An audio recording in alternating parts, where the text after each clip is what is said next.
How can I overcome fear foods? If this is a question you have, you are in the right place because in this episode, I'll be giving you practical tips to challenge your fear foods. When it comes to fear, one of the most prominent lessons I've learned on my own journey is that you cannot overcome fear by thinking about how you're going to overcome fear. The key to overcoming fear of any kind, whether that be in eating disorder recovery or doing anything else that scares you in life, is to take action.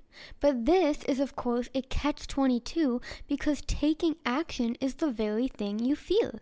So, what can you do to make the taking of action just a little less scary? Well, right now, I'm going to take action and get into this episode from which you'll walk away with a comprehensive understanding of the science behind fear as well as practical tips and tools to overcome your fear foods for good. It is 100% possible to enjoy all foods without guilt, so keep on listening to learn how.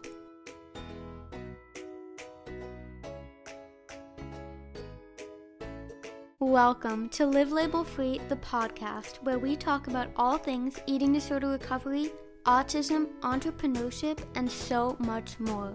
I'm your host, Livia, and my mission is to inspire individuals from across the globe to live a life in which they feel fulfilled and free from limiting labels. I am so excited to have you here and cannot wait to dive into the episode.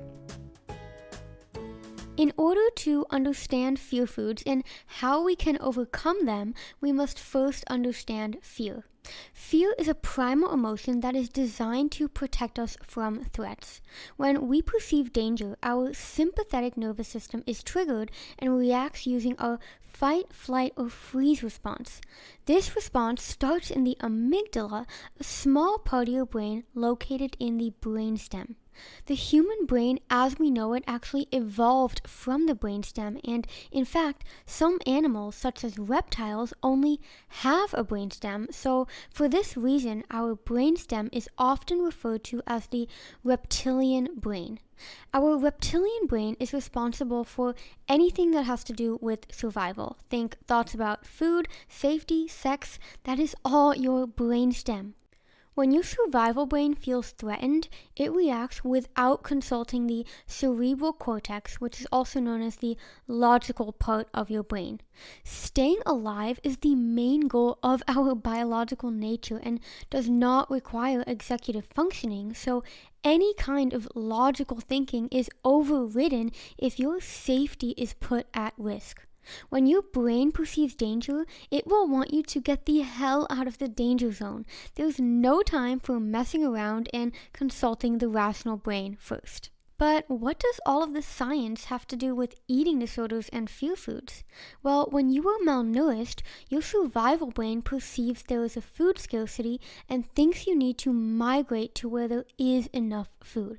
I explain this migration theory in full detail in my 7-part Adapted to Flee Famine Hypothesis series, so I recommend going back and listening to all of those episodes to learn everything you need to know about the biology of anorexia. Why the adapted to flee famine hypothesis is so relevant when it comes to understanding fear is that for a migrating mammal, stopping for food would lessen the chances of making it to the abundant lands. So when you get mad at people who try to make you eat, it totally makes sense from a biological perspective.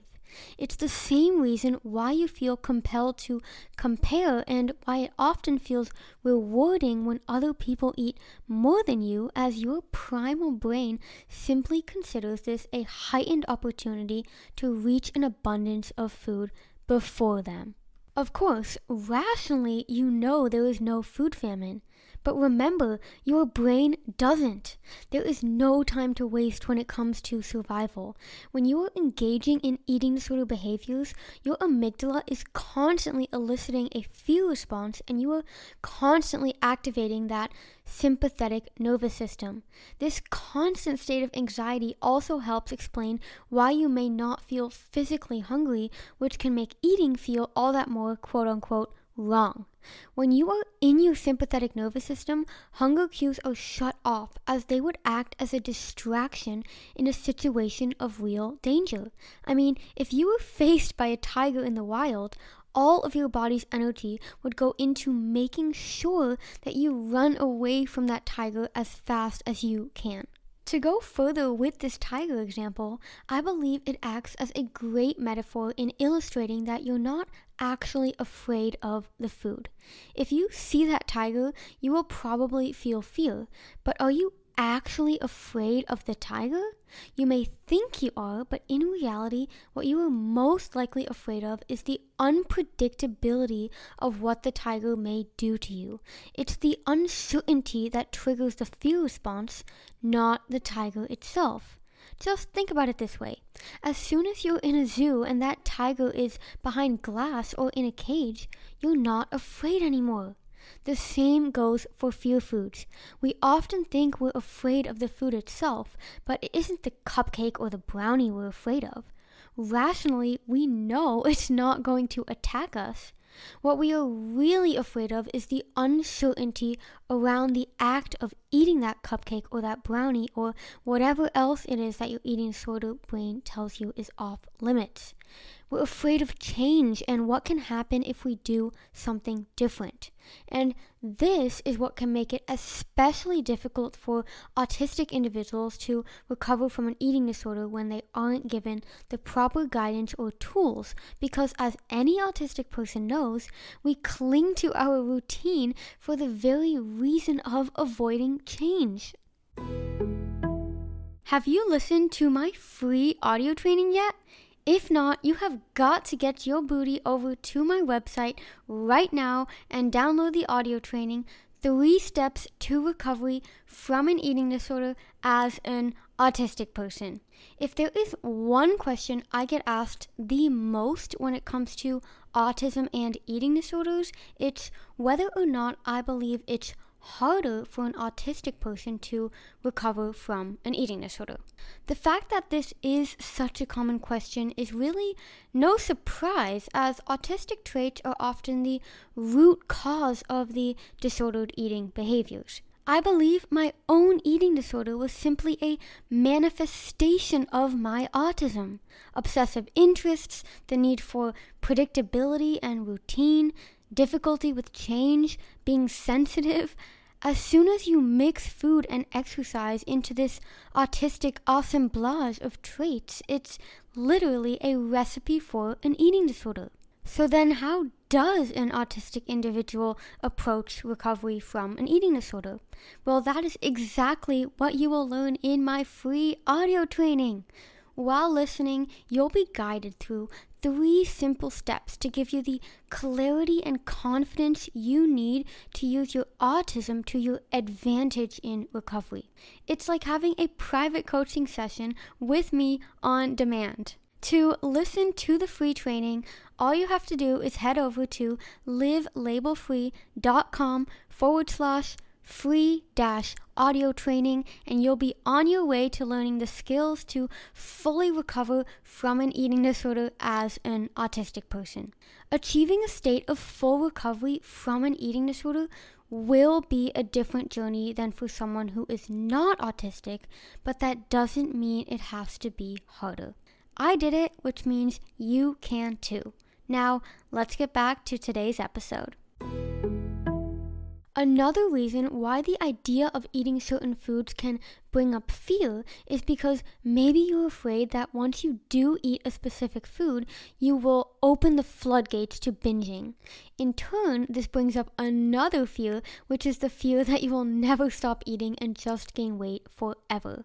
I have written several blog articles diving into how to overcome these fears specifically, so if you're interested in reading those, just send me a DM on Instagram at livelabelfree and I'll send you the links right away. Understanding how our biology of fear affects our thoughts about food can be very helpful in eating disorder recovery because it allows us to take the power away from the fear food itself and thus opens the opportunity to finally challenge the fear. It gives us the power back.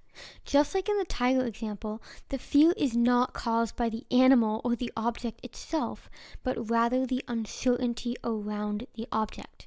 So, in order to overcome fear foods, just like overcoming the fear of tigers we just talked about, you need to take away that uncertainty. You need to build a safety net, in this case, a sense of certainty around fear foods. So, how do you do that? You take away any and every unpredictable aspect that could potentially surround the situation in which you know you will tackle a fear food. When I was ill, I remember I would always say, tomorrow I'll eat a brownie, or tomorrow I'll eat a proper meal. But then it was the end of tomorrow and I hadn't done it just because I hadn't set myself up for success. When you are surviving with an eating disorder, you are enslaved to rigid rituals and routines that may again be rooted in autism. But whether you're autistic or not, breaking the eating disorder specific routines is absolutely essential if you want to achieve full recovery. As hard as it is, you need to make a conscious effort to change, and doing so in a way that's not overwhelming is exactly what I do with clients during one-on-one coaching, and also what I guide you to in my extreme hunger course. One specific method I often use in coaching is the same method Olympic athletes use before they win, and that is visualization. In order to break your disordered routines and conquer your fears, you need to get crystal clear on the situation in which you will be doing so, and visualization helps you achieve this. What Olympic athletes do is they literally imagine themselves crossing the finish line before even doing so in real life. So when they actually have to do it, it's not anything new for their brain. The reason why our safe foods feel safe is because our brain knows the outcome of eating them.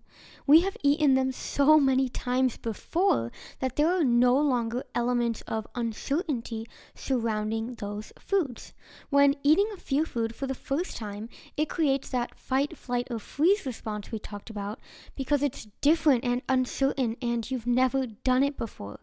The good news is that you can quote-unquote trick your brain into thinking that it's not the first time, and you do this through visualization.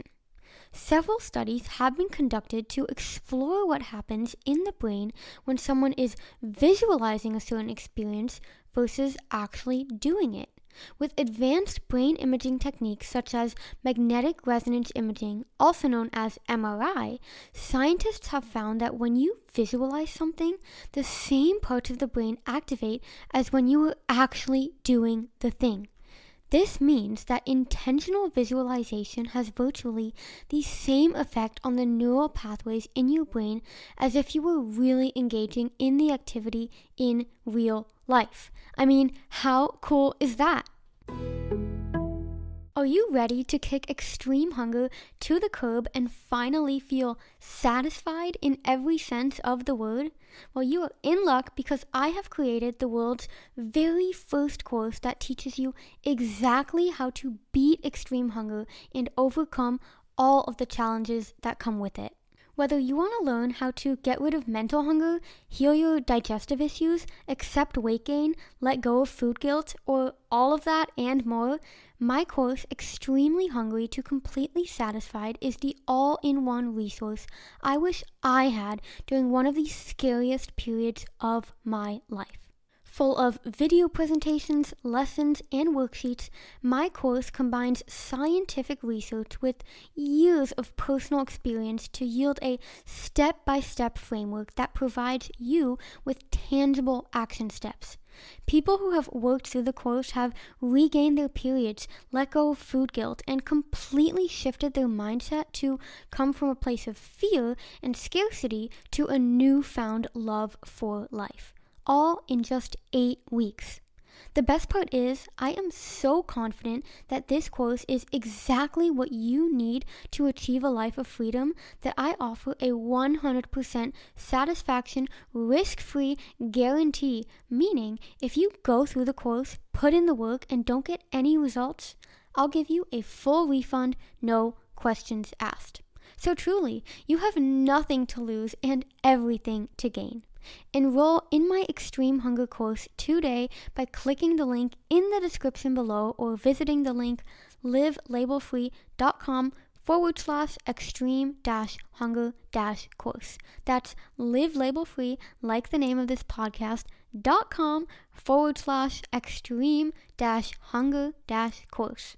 I am beyond excited for you to let go of a life that revolves around food and instead gain a life that revolves around your life. After all, you've only got one. Now, let's get back to today's episode. When it comes to your visualization, it's important to engage all of the senses, such as where you will be, what it will smell like, what sounds may be present, and anything else you think will be involved during the conquering of a specific fear food.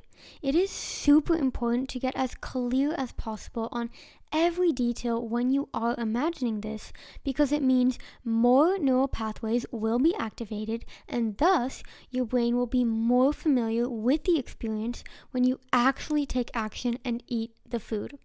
I will now list some questions you can use as a guide to help gain utmost clarity during your visualization. Where will I be? Who will I be with? What will I be wearing? What time will it be? Where will I buy the food? What will the food be? What does it taste like? Along with conquering the fear food beforehand through this visualization exercise, another practical tip I want to give you when it comes to reducing anxiety around eating is to take slow, deep breaths. When you take slow, deep breaths right before you face a fear food, you are switching out of your sympathetic nervous system and into your parasympathetic nervous system, also known as rest and digest mode. Just as the name suggests, being in rest and digest mode allows you to feel more restful and at peace when conquering the fear food, and it also helps you to avoid painful digestive issues that often come with recovery. I've worked with so many individuals at this point that have applied these methods to their life, and time again, they've overcome not only their fears, but they have made massive progress on their journey to full recovery. As I always say, full recovery is 100% possible for anyone, but you must be fully committed to putting in the work. No one can recover for you, but I can be there to listen, understand, and guide you on your journey to freedom. I have been where you are now, and I do the work I do today to help you get to the other side. If you are interested in learning more about working with me, simply head over to livelabelfree.com and you can view all of my services, including free trainings, coaching packages, as well as my Extreme Hunger course. There is a light at the end of the tunnel, my friend. Now go and follow it.